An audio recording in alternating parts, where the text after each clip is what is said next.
Казвам се Леонид Йовчев и много обичам да работя в театъра. За мен театъра е изкуство, което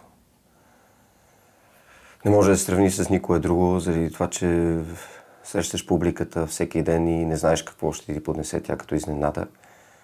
Освен това, напрежението и страха от това, че може да се провалиш, е нещо, което е много вълнуващо и те кара да се чувстваш жив през цялото време. Не е ли странно? Този тук актьор в една измислица, в един свой сън се вдаде тъй, че смъртно побледня. Очите му със сълзи се наляха, лицето му се изкриви безумно. Пречупи се гласът му. Всяко нещо се пригоди у него изведнъж към този блян. Лошото е, че разбира се в театъра за повечето актьори и за мен включително няма много пари. И това е причината през 1998 година да се съглася на един договор. Един продуцент дойде при мен и ми предложи да изиграя един фикционален персонаж, Китодар,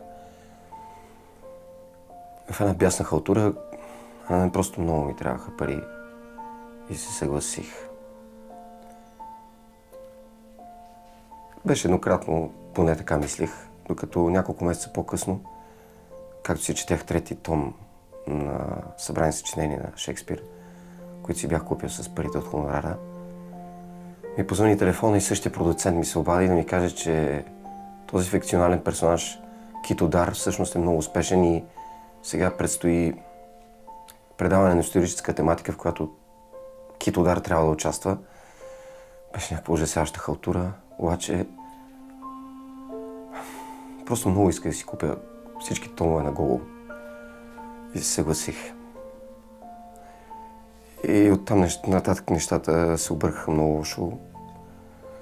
Живота ми се промени изцяло. Дяволите.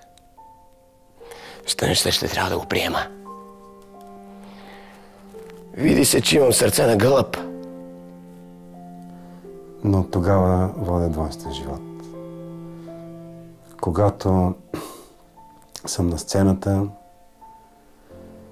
когато взимам заем за кутия цигари и за малка бутилка бира, когато ходя в Ахтопол на актьорските бунгала,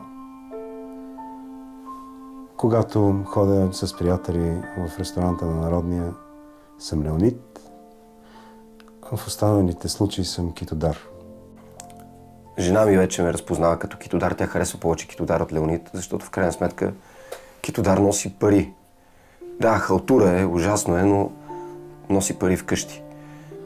Децата са от Китодар. Поне едното със сигурност. Не знам, трябва да се направи нещо по въпроса. Вече и родителите не ме припознават като Леонид. Прибрах се веднъж къщи, опитах се да обясня съвсем по-човешки на жена ми и на децата, че аз съм Леонид и да обясня цялата история. Жена ми изгони и ми каза: махи се от тук, клошар такъв.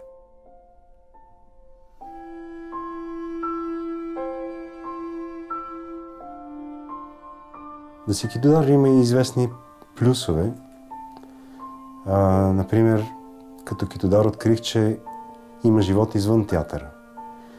Има много други ресторанти, освен ресторанта на Народния, където има социален живот, а не както колегите ми твърдяха, че няма. Вече не ходя на бунгалата в Ахтопол. Нямаме си хотел с жена ми. Чисти чаршафи, течаща вода. Плаж. Опитах се да съм Леонид в домашни условия. Това ми се отдава само между 2 и 4 през нощта, когато жена ми спи. Тогава ставам от леглото, преобличам се бързо на Леонид, отивам в банята и плача.